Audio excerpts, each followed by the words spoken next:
Nationalism spreads when people begin to believe that they are all part of the same nation, when they discover some unity that binds them together. But how did the nation become a reality in the minds of people? How did people belonging to different communities, regions, or language group develop a sense of collective belonging? How did these groups develop a sense of collective belonging? The sense of collective belonging came partly through the experience of united struggles. But there were also a variety of cultural processes through which nationalism captured people's imagination. History and fiction, folklore and songs, popular prints and symbols all played a part in the making of nationalism. The identity of the nation is most often symbolized in a figure or image. This helps create an image with which people can identify the nation. It was in the 20th century, with the growth of nationalism, that the identity of India came to be visually associated with the image of Bharat Mata. The image was first created by Bankim Chandra Chattopadhyay or Bankim Chandra Chatterjee. In the 1870s, he wrote Vande Mataram as a hymn to the motherland. Later, it was included in his novel Anandamath and widely sung during the Swadeshi movement in Bengal. Moved by the Swadeshi movement, Abhindranath Tagore painted his famous image of Bharat Mata. In this painting, Bharat Mata is portrayed as an ascetic figure. She is calm, composed, divine, and spiritual. In subsequent years, the image of Bharat Mata acquired many different forms as it is circulated in popular prints and was painted by different artists. Now, here you have to remember that the image was first created by Bankim Chandra Chattopadhyay, okay? But you also have to remember that the famous painting of Bharat Mata was painted by Abhindranath Tagore. Okay, when the question will be asked about image of Bharat Mata and painted who painted the famous image of Bharat Mata, so it will be Abhindranath Tagore. And if the question is asked who first created the image, then it will be Bankim Chandra Chattopadhyay. Remember this point. Ideas of nationalism also developed through a movement to revive Indian folklore. In late 19th century India, nationalists began recording folk tales sung by bards and they toured villages to gather folk songs and legends. These tales, they believed, gave a true picture of traditional culture that had been corrupted and damaged by the outside forces. It was essential to preserve this folk tradition in order to discover one's national identity and restore a sense of pride in one's past. What is said? It was essential to preserve this folk tradition. Why? Because it helped one to discover one's national identity of the nation, and also to restore a sense of pride in the one's past, that how glorified our past was. All right. In Bengal, Rabindranath Tagore himself began collecting ballads, nursery rhymes, and myths and led the movement for folk revival. So, in this movement of collecting folk songs and folk legends, in Bengal, it was Rabindranath Tagore who himself started collecting the ballads and nursery rhymes. Okay, in Madras, Natesa Sastri published a massive 4-volume collection of Tamil folk tales, the folklore of southern India. He believed that folk tale or folklore was national literature. It was the most trustworthy manifestation of people's real thought and characteristics.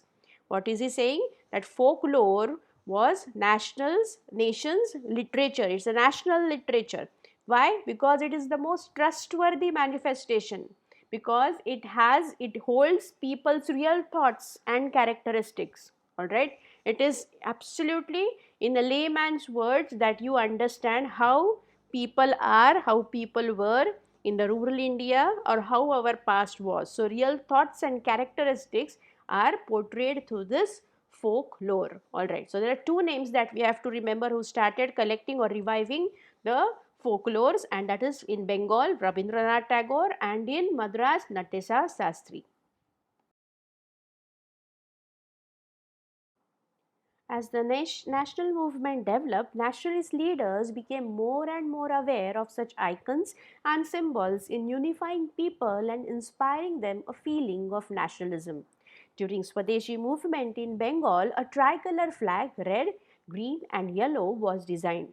It had 8 lotuses representing 8 provinces of British India and a crescent moon representing Hindus and the Muslims. By 1921, Gandhiji had designed the Swaraj flag. It was again a tricolor, red, green, and white, and had a spinning wheel in the center, representing the Gandhian ideal of self help. Carrying the flag, holding it aloft during marches became a symbol of defiance. So, over here, what are the points that we need to remember? That during the Swadeshi movement in Bengal, a tricolor flag was designed, and that was red, green, and yellow, and it had 8 lotuses representing 8 provinces of British India and a crescent moon representing Hindus and the Muslims. Again in 1921, Gandhiji designed the flag, and it was a tricolor flag, but yellow was replaced with white. So red, green and white, okay, and had a spinning wheel in the center. This spinning wheel represented self-help, and everybody would carry this flag in their hand during the marches as a symbol of defiance.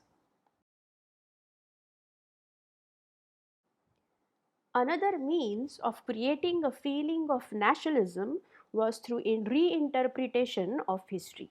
By the end of the 19th century, many Indians felt that to instill a sense of pride in the nation, Indian history had to be thought about differently. It had to be presented differently. Why?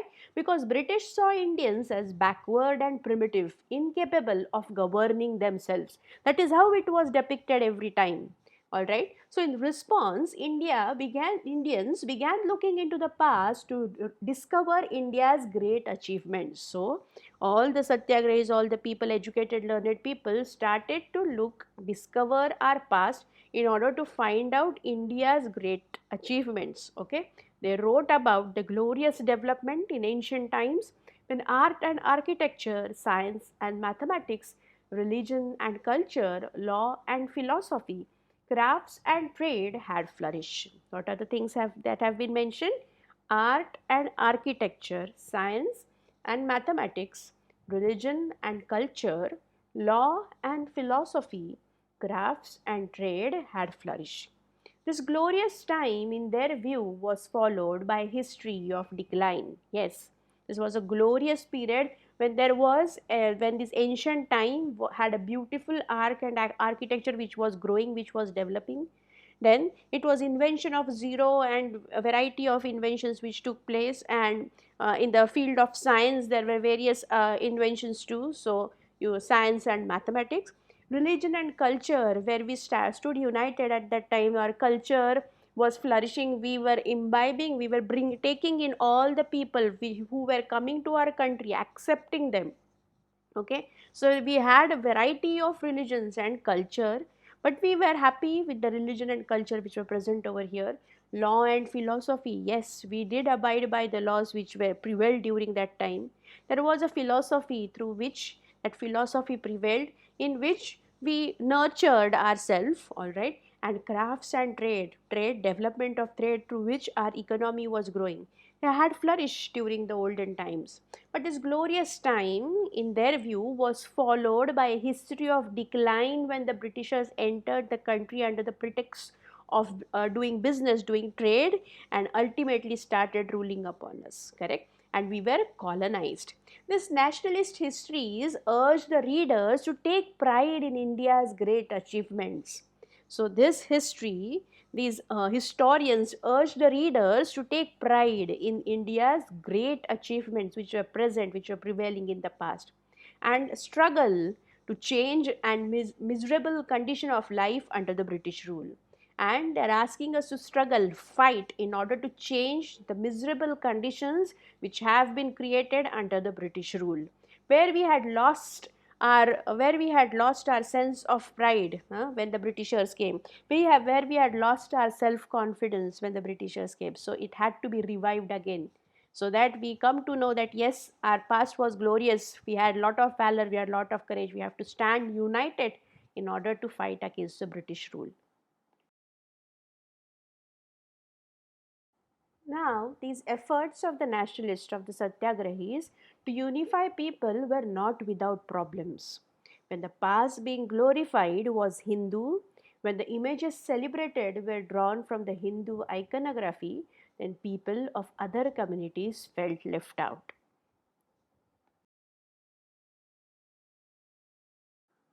A growing anger against the colonial government was thus bringing together various groups and classes of India into a common struggle for freedom in the first half of the 20th century. Okay, so there was growing anger against this colonial power, and it was bringing together various groups. They were leaving their differences behind. All the classes which were present in India, they were coming for a common single cause, for freedom. And when did it happen? In the first half of the 20th century. Congress, under the leadership of Mahatma Gandhi, tried to channel people's grievances into organized movement for independence. Through such movement, the nationalists tried to forge national unity. But as we have seen, diverse groups and classes participated in this movement with varied aspirations and expectations.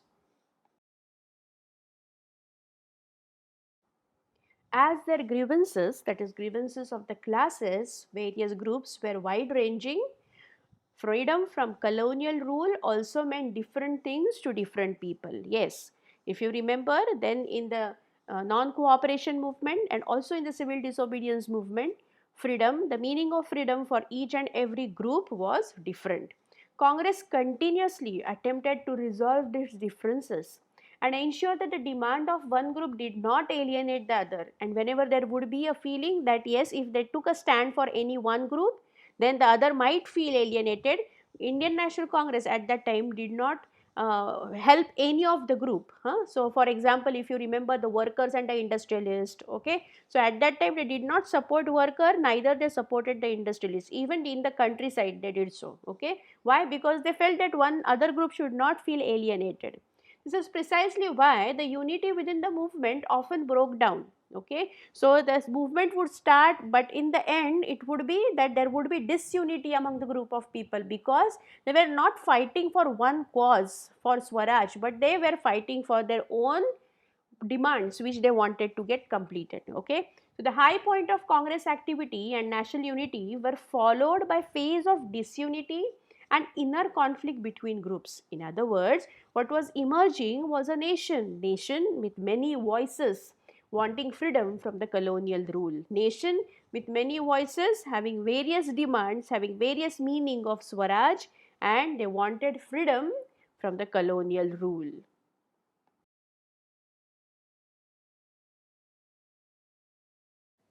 So, what are the key points that we have to remember for this part? Let's find out.